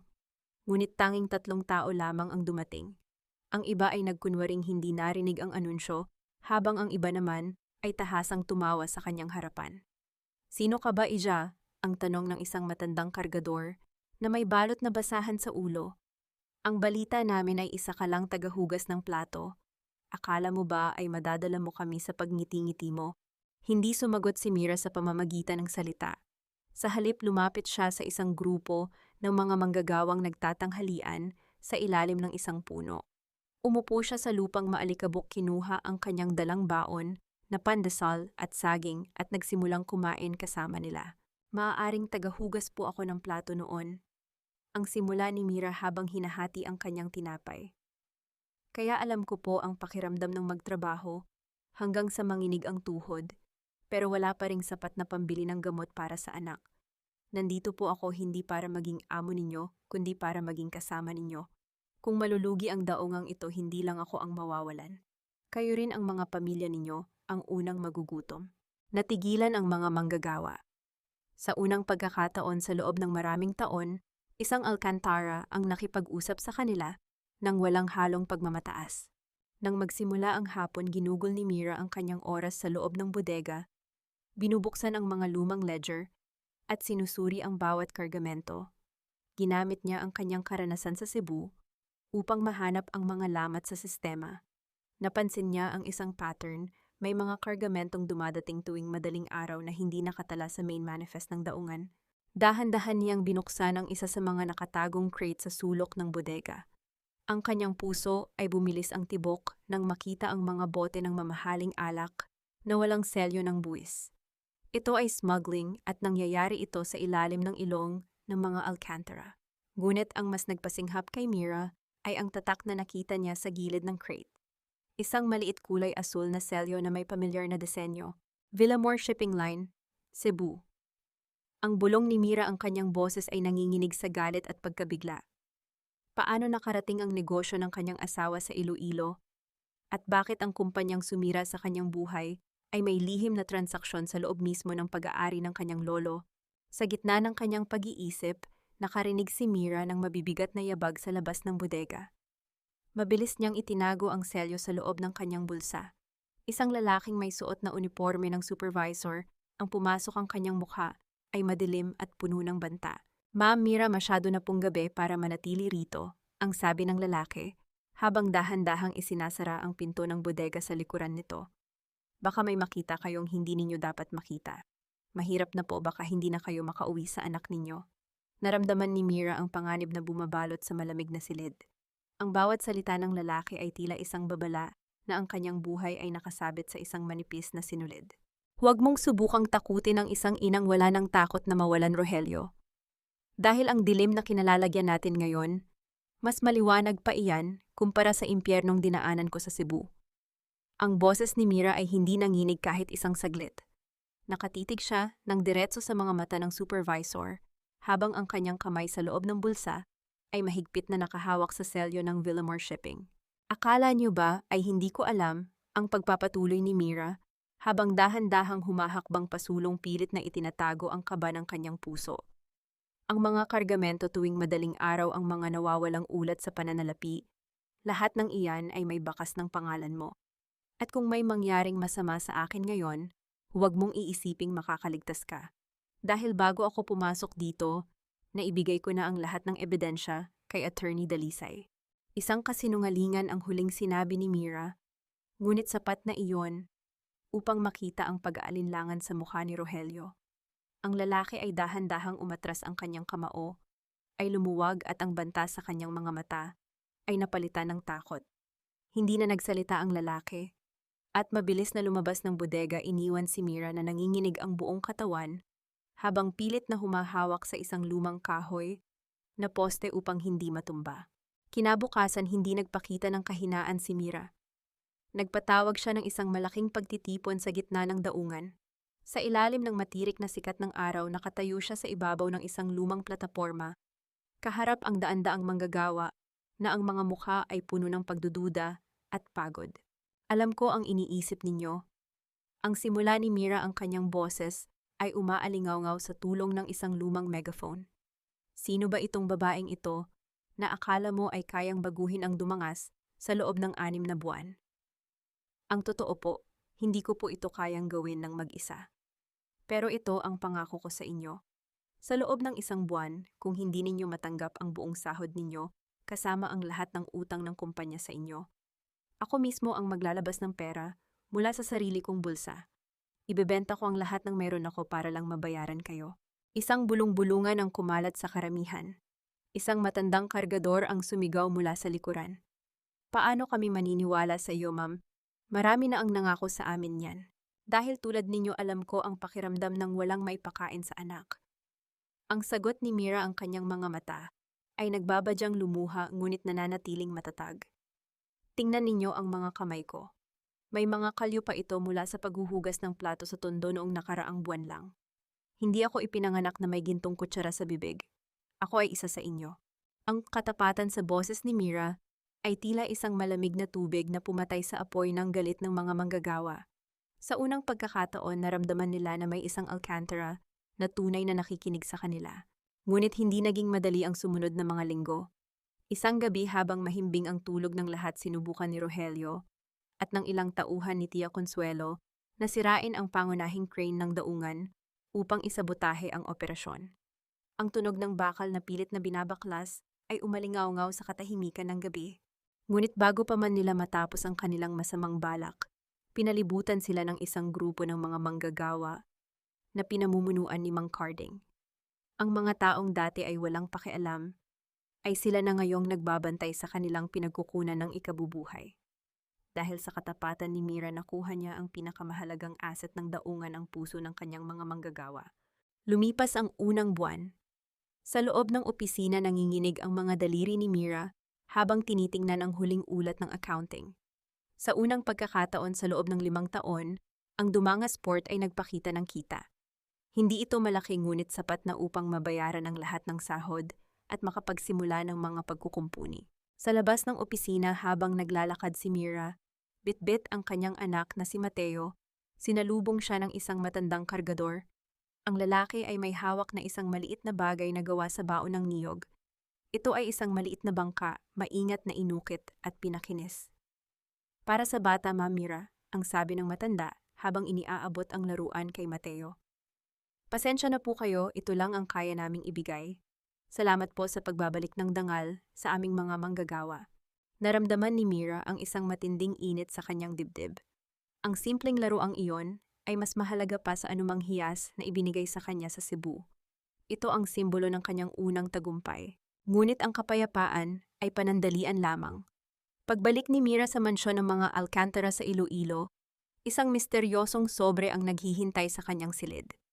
Walang pangalan ang nagpadala, ngunit sa loob nito ay may mga dokumentong nagpapatunay ng mga illegal na transaksyon ni Tia Consuelo sa mga nakaraang taon, kasama ang mga lihim na pag-uusap nito sa mga Villamor sa Cebu. Sa ilalim ng mga dokumento, may isang lumang liham na nakatupi ng maayos. Ang papel ay madilaw na at ang tinta ay halos mabura na ng panahon. Nang buksan ito ni Mira, ang kanyang puso ay tila tumigil sa pagtibok. Ito ay sulat ng kanyang ina, si Margarita, na huling isinulat bago ito tuluyang lumayo sa Iloilo. Don Leandro, huwag ninyong hayaang sirain ng mga Villamor ang ating pamilya. Ang utang na loob ninyo sa kanila ay hindi sapat na dahilan upang ipakasal ako sa isang lalaking hindi ko mahal, lalo na't alam kong sila ang dahilan ng pagbagsak ng ating mga bodega sa Cebu noong dekada 70.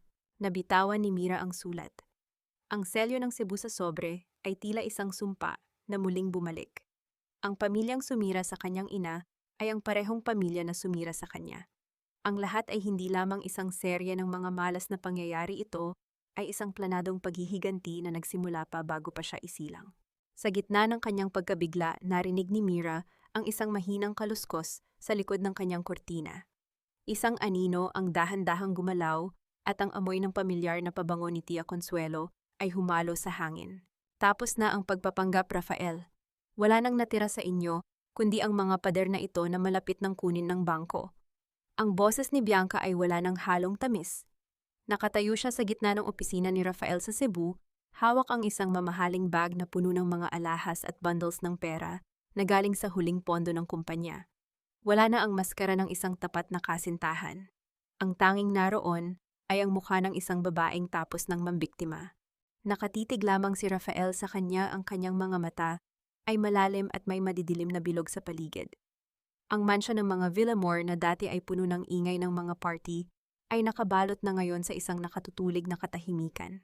Ang mga gamit ay may mga sticker na ng bangko at ang bawat hakbang sa pasilyo ay umaalingaw sa kawalan. Bianca, paano mo nagawa ito? Ang mahinang tanong ni Rafael. Ang kanyang boses ay halos gumaralgal. Ibinigay ko sa iyo ang lahat. Pinaniwalaan kita nang sabihin mong si Mira ang nagnanakaw sa amin. Itinakwil ko ang asawa ko at ang anak ko para sa iyo. Iyon ang naging pagkakamali mo, Rafael. Masyado kang naging tanga para sa pag-ibig. Tumawa ng mapait si Bianca habang inaayos ang kanyang buhok sa harap ng salamin. Si Mira hindi siya kailanman nagnakaw. Sa katunayan, siya ang nagtatakip sa lahat ng mga butas na ginagawa ko noon. Siya ang gumagawa ng paraan para hindi ninyo mapansin na unti-unti ko nang inuubos ang yaman ninyo. Ang kailangan ko lang gawin ay patalsikin siya para mas maging madali ang lahat. At salamat sa tulong ng nanay mo, naging napakadali niyon. Naramdaman ni Rafael ang isang matinding lamig na gumapang sa kanyang dibdib. Anong ibig mong sabihin? Ang driver na si Juanito, ang pagpapatuloy ni Bianca habang dahan-dahang lumalapit sa pintuan. Binayaran ko siya. Binigyan ko siya ng sapat na pera para aminin ang isang kasalanang hindi naman nangyari at ang mga larawan. Isang magaling na anggulo lang iyon. Lahat ay isang palabas, Rafael. Isang teleserye na kinagat ninyong mag-ina ng buong buo. Bago pa makakilos si Rafael, mabilis na lumabas si Bianca ng silid at sumakay sa isang naghihintay na sasakyan sa labas. Naiwan si Rafael na nakatulala habang ang bawat salita ni Bianca ay paulit-ulit na humahampas sa kanyang isip. Sa kabilang bahagi ng mansyon, narinig ni Rafael ang isang malakas na tunog ng pagbagsak. Mabilis siyang tumakbo patungo sa sala at nakita si Doña Corazon na nakahandusay sa sahig. Ang matandang babae ay nakatitig sa bintana kung saan nakapaskil ang isang malaking tarpaulin ng bangko na nagsasabing ang ari-arian ay nasa ilalim na ng foreclosure. Mama, yung sigaw ni Rafael habang binubuhat ang kanyang ina. Ang mukha ni Doña Corazon ay nangiwi, ang kalahating bahagi ng kanyang mukha ay tila bumagsak at hindi na makagalaw. Sinubukan niyang magsalita, ngunit ang lumabas lamang sa kanyang bibig ay isang hindi maintindihang tunog. Na-stroke ang matandang ginang sa tindi ng stress at kahihiyan.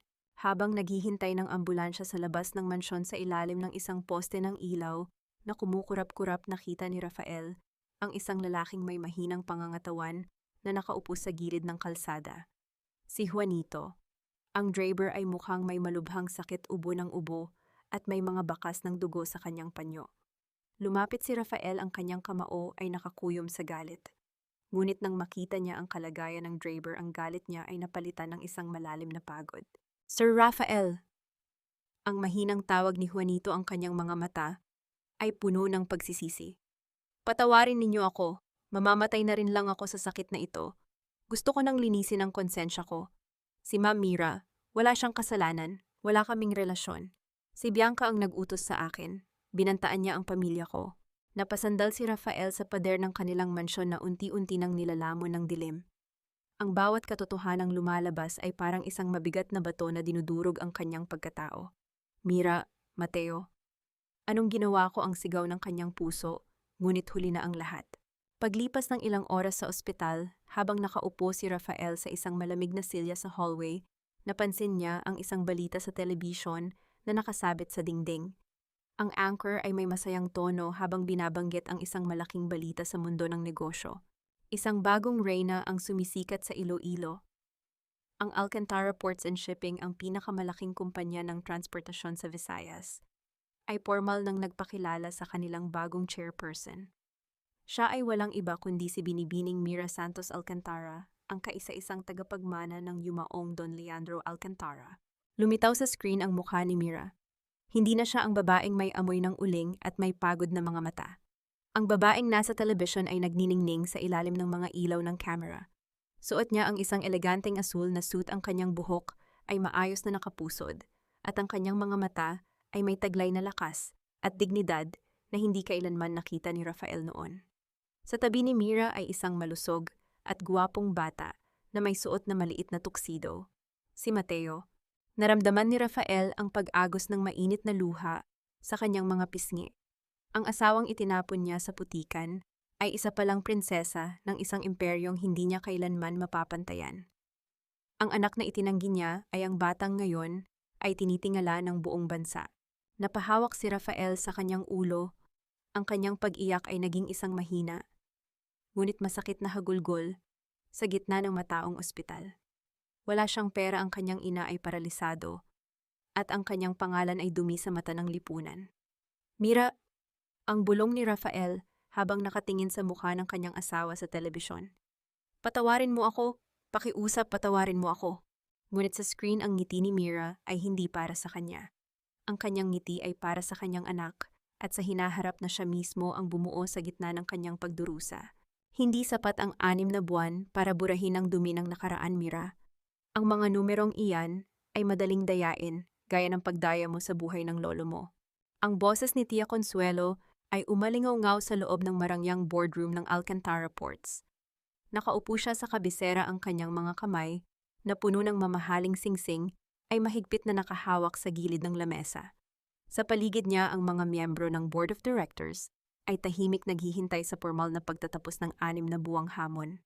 Nakatayo si Mira sa kabilang dulo ng lamesa. Suot niya ang isang itim na silk dress na simple ngunit nagpapakita ng kanyang bagong kapangyarihan. Wala na ang kaba sa kanyang mga mata. Ang bawat gabi ng puyat sa gitna ng ingay ng daungan at bawat patak ng pawis habang karga ang kanyang anak ay nagbunga na. Ang mga numerong ito ay hindi nanggaling sa akin, Tia Consuelo, ang kalmadong sagot ni Mira habang dahan-dahang inilalapag ang huling financial report sa gitna ng lamesa. Ang mga ito ay galing sa mga kumpanyang bumalik sa atin dahil sa tapat na serbisyo. Ang Port of Dumangas ay hindi lamang kumikita ngayon ito na ang may pinakamataas na growth rate sa lahat ng sangay ng Alcantara Ports. Isang kasinungalingan. Ang sigaw ni Consuelo sabay hablot sa isang folder mula sa kanyang ilalim. May mga ulat akong natanggap na nakikipag-ugnayan ka sa mga Villamor sa Cebu. Binigyan mo sila ng diskwento sa mga kargamento kapalit ng pananahimik nila tungkol sa nakaraan mo, traitor ka sa pamilyang ito. Isang bulong-bulungan ang sumiklab sa loob ng silid. Ang mga direktor ay nagsimulang magpalitan ng mga nag-aalinlangang tingin.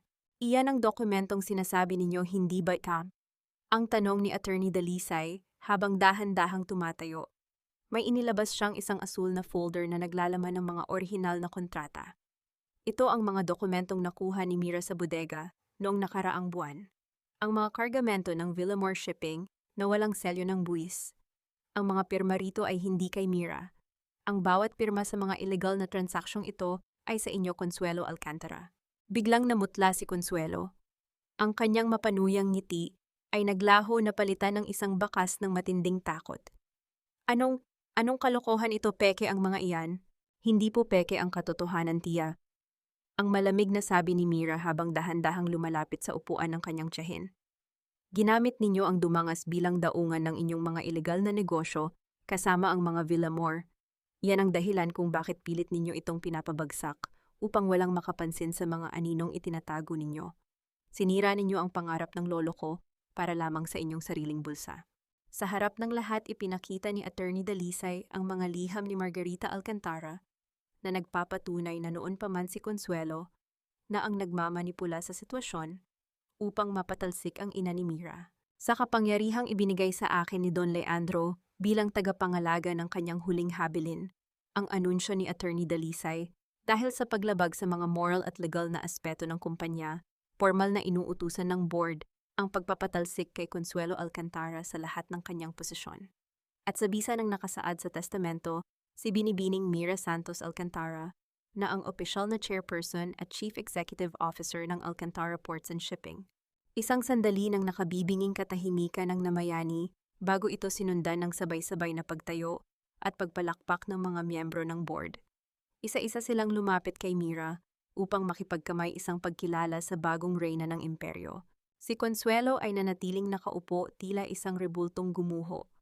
Ang kanyang kayabangan ay natunaw at ang kanyang pangalan na dati ay kinatatakutan ay naging simbolo na lamang ng kataksilan. Sa tulong ng mga gwardya, dahan-dahan siyang inalalayan palabas ng boardroom habang ang kanyang huling tingin kay Mira ay puno ng pagsisisi na hindi na mababago ng anumang yaman. Pagkatapos ng pagpupulong, pumunta si Mira sa opisina ng kanyang lolo. Ang opisina na ngayon ay kanya na. Ang bintana ay nakaharap sa malawak na dagat ng Iloilo, kung saan ang mga barko ay dahan-dahang naglalayag patungo sa malayo. Doon niya nakita si Mateo, na kasalukuyang nakaupo sa malaki at malambot na upuan ni Don Leandro. Ang bata ay may hawak na maliit na ballpen at nagkukunwaring nagsusulat sa isang papel. Ang kanyang maliit na mukha ay puno ng konsentrasyon.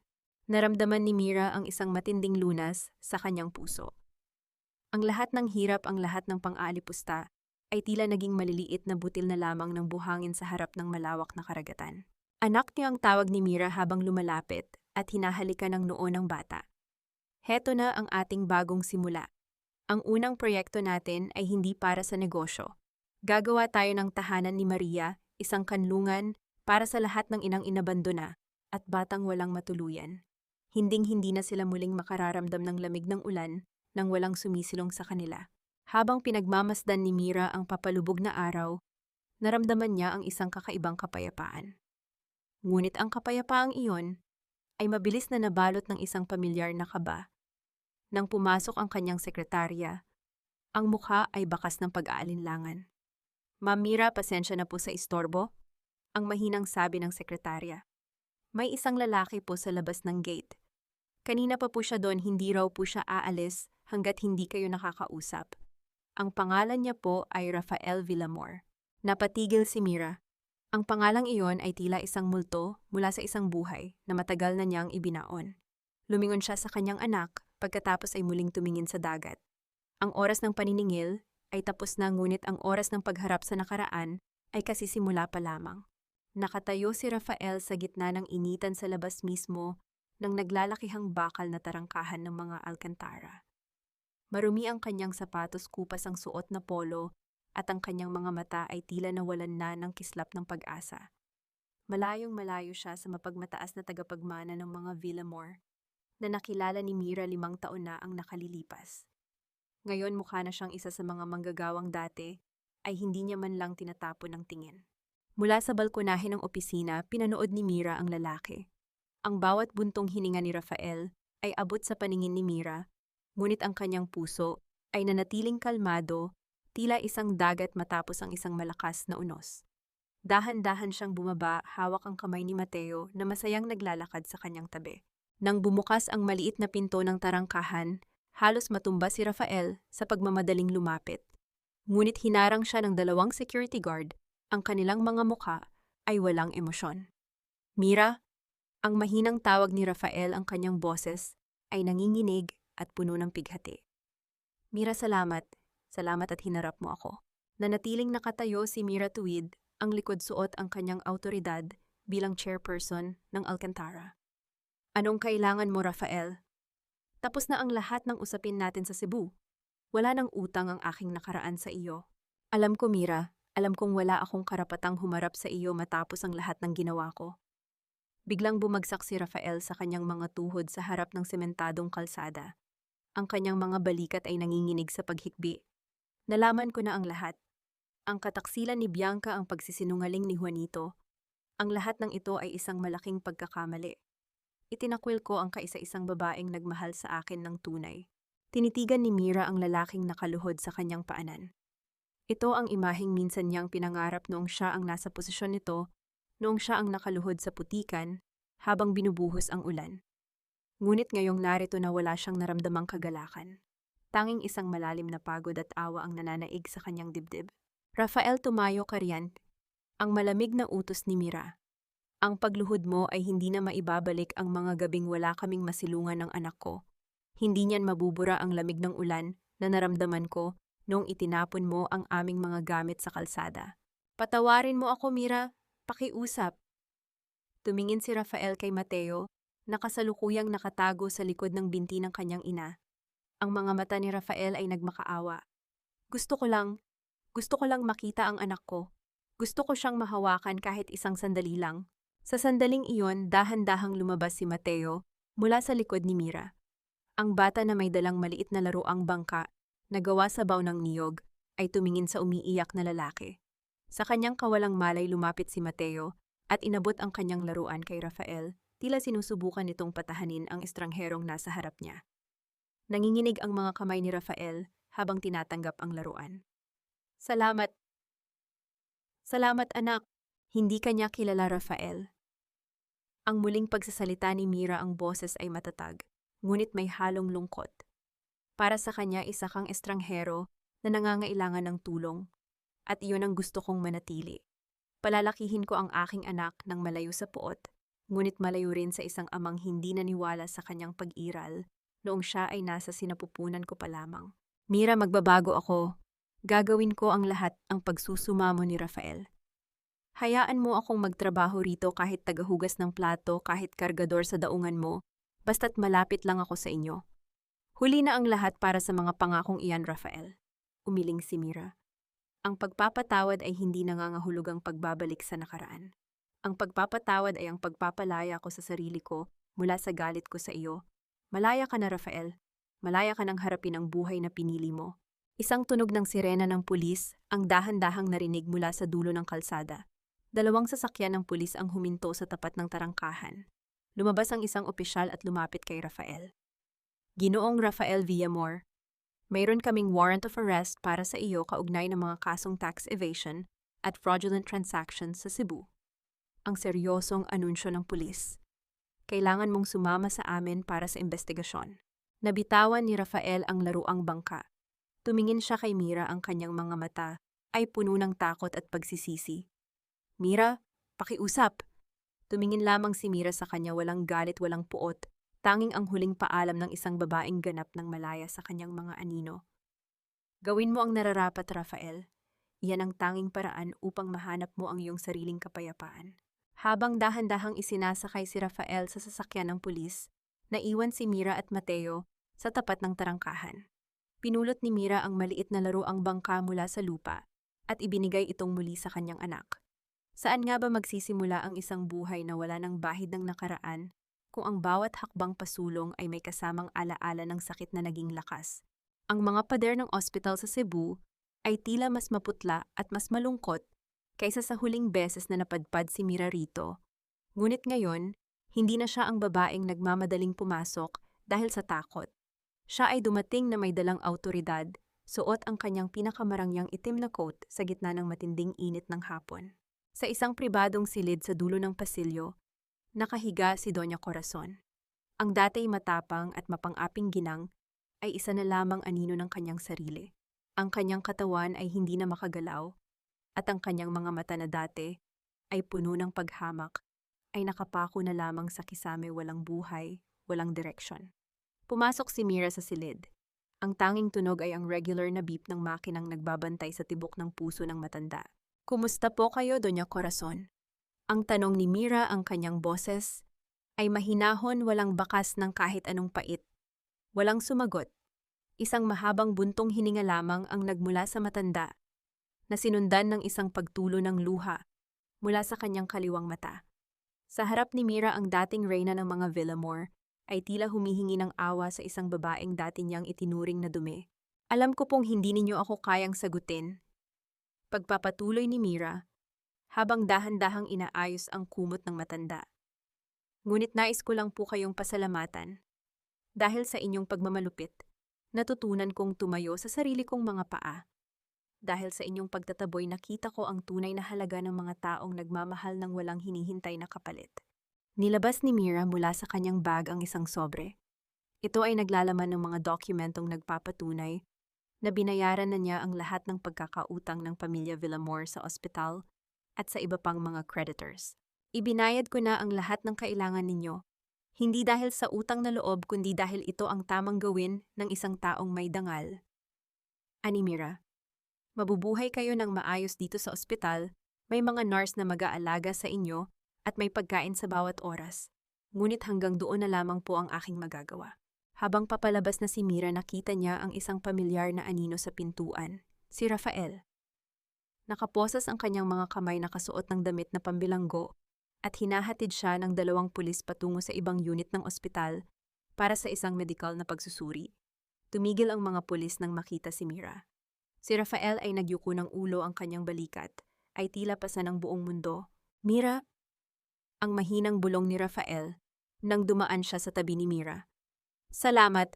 Salamat sa ginawa mo para sa mama. Hindi tumigil si Mira sa paglalakad.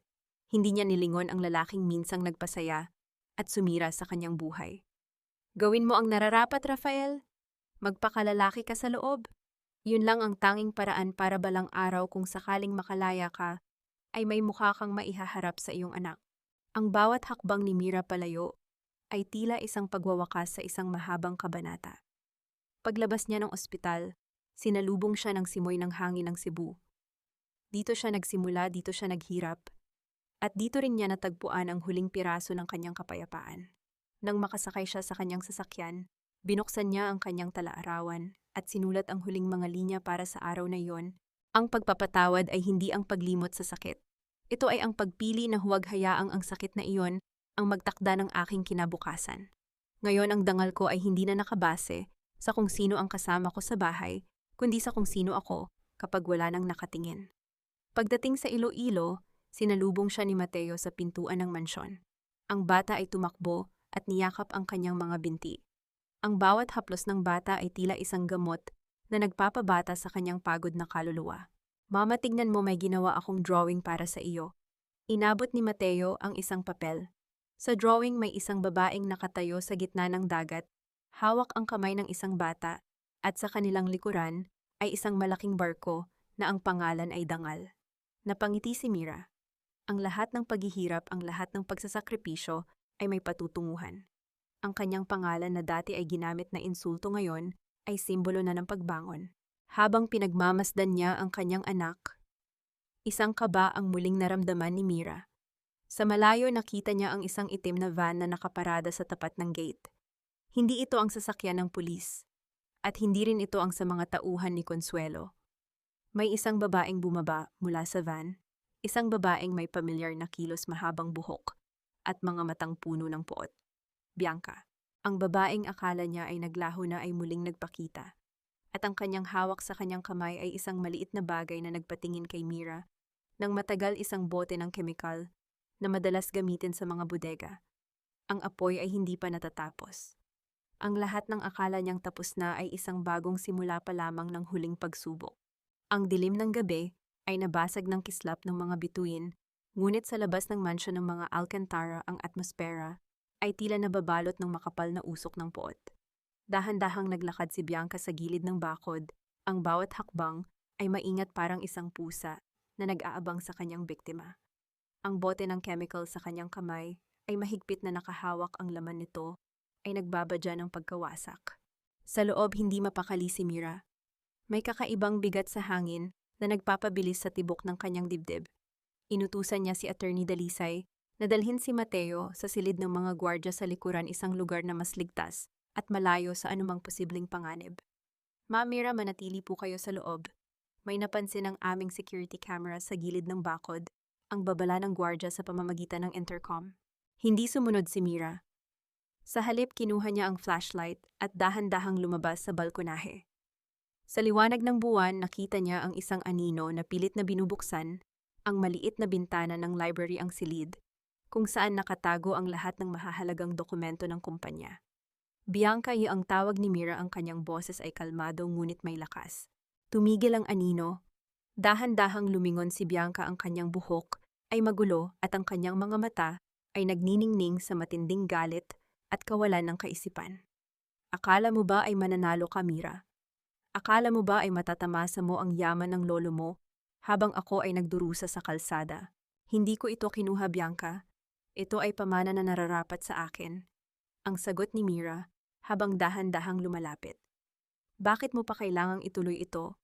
Wala nang Villamor na mapagsasamantalahan. Ang kumpanya ay nasa kamay na ng batas.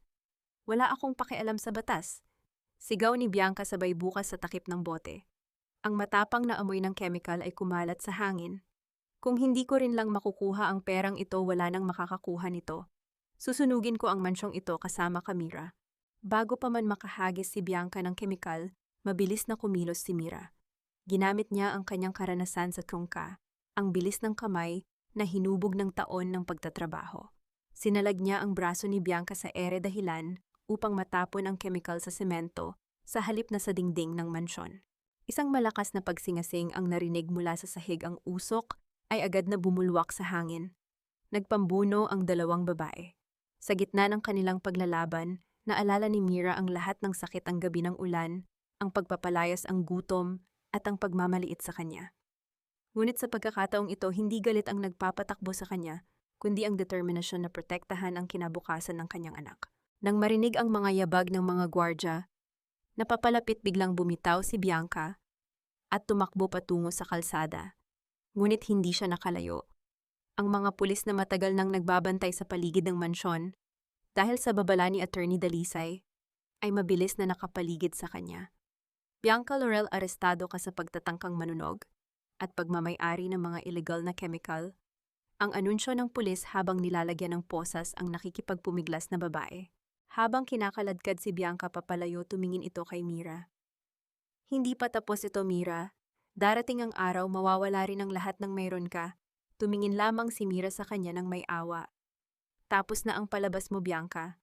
Ang tunay na buhay ay hindi nakabase sa paninira ng kapwa, kundi sa pagtayo mula sa sarili mong pagkakamali. Nang tuluyang mawala ang mga pulis, pumasok si Mira sa loob ng bahay.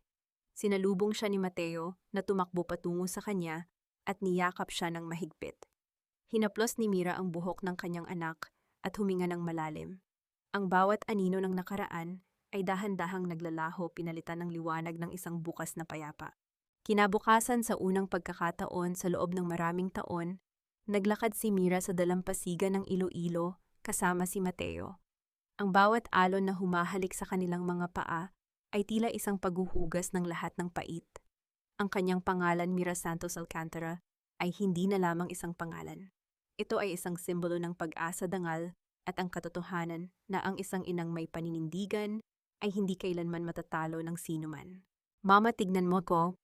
Turo ni Mateo sa isang barko na naglalayag sa malayo. Ang barko, Mama, umuuwi na sila. Oo, anak ko, ang sagot ni Mira habang hinahawakan ang kamay ng kanyang anak. Umuuwi na tayo sa lugar kung saan tayo nabibilang. Sa lugar kung saan ang bawat bukas ay atin ng pagmamay-ari. 10 taon na ang nakalilipas. Ang daungan ng Iloilo ay hindi na ang lugar na puno ng alikabok at kawalan ng pag-asa. Ngayon, ito ay isang modernong sentro ng kalakalan, buhay na buhay sa gitna ng ingay ng mga makinarya at masayang tawanan ng mga manggagawa na nakasuot na ng maayos na uniforme at may kumpletong benepisyo. Sa loob ng isang gusaling salamin na nakatanaw sa dagat si Mateo, isang binatilyong matalino, at may tindig na katulad ng kanyang lolo, ay maingat na nag-aayos ng mga dokumento sa kanyang desk. Siya ay nasa huling taon ng pag-aaral ng abogasya, nais maging tagapagtanggol ng mga naaapi. Anak, handa ka na ba? Ang boses ni Mira ay nananatiling mahinahon, ngunit ngayon ay may bakas na ng awtoridad at malalim na kapayapaan. Si Mira ay nakatayo sa pintuan, suot ang isang simpleng puting bestida. Hindi na niya kailangan ang mamahaling suit upang magmukhang reyna. Ang kanyang presensya ay sapat na. Opo, Michael, sagot ni Mateo, sabay tayo. Handa na akong magsalita sa harap ng mga estudyante sa tahanan ni Maria. Gusto ko silang malaman na walang batang dapat matulog ng gutom at walang inang dapat matakot sa bukas. Naglakad silang dalawa patungo sa nakaparadang sasakyan. Bago sila umalis, huminto si Mira sa harap ng isang rebulto ni Don Leandro Alcantara na nakatayo sa hardin ng kumpanya. Inilagay niya ang kanyang kamay sa malamig na marmol ng rebulto.